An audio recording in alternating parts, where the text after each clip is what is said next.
prepared for it. These are some of the examples of increased expenditure. Number one, Office of the Executive President, 1.2 billion shillings. Office of the Deputy President, 678 million shillings. Minister of Defense, 11 billion shillings. Additional. All these additional. Foreign Affairs, 1.4 billion. National Treasury, 6 billion. One wonders what the Treasury has to spend this money for. Minister of Transport, 1.3 billion. Minister of Cooperatives, 2 billion. This is a 23.6 billion increase in recurrent expenditure. This is a budgeted corruption in the name of tea, mandazi, and flowers. This is not development, but sheer eating. It's their time to eat, so they believe. Further, we highlight the following misplaced allocations. Number one, the National Treasury has 26 billion more in the name of development.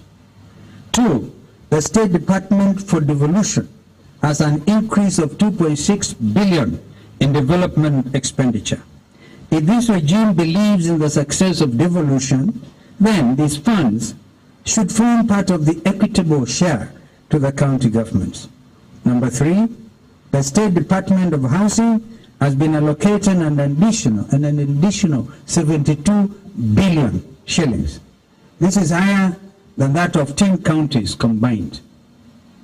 What is a line item 1071, 1066, 00, is it the sign of the beast, some wonder? Strategic response, this is what it is. That particular line item is entitled Strategic Response to Public Initiatives. Strategic Response to Public Initiatives. That comes to 2.5 billion shillings. If that is not budgeted corruption, what is it? Who amongst you learned members of the media and even learned friends in the legal fraternity can tell us what the meaning of strategic response to public initiatives? We estimate 1 trillion shillings as budgeted corruption for the next financial year.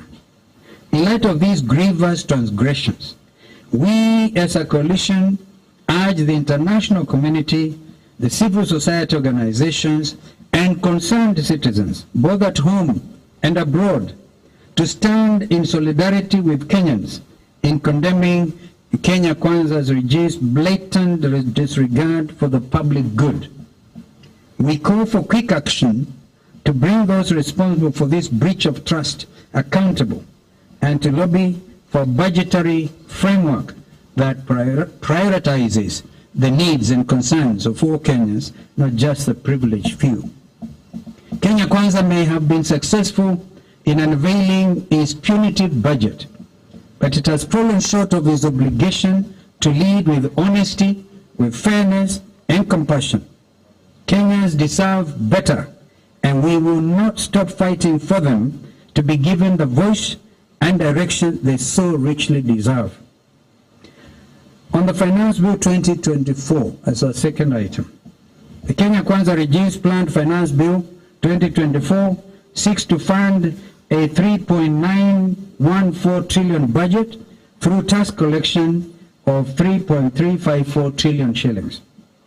This grandiose goal comprises several new and amended tax measures that will have a substantial impact on both individuals and businesses in our country. AZIMIO believes that Kenyans can only thrive if we stimulate the economy, not if we arbitrarily and consistently raise their tax burden. If the bill is passed as written, Kenyans must be prepared to give up their belts, or what remains of them, in the second wave of KK taxes.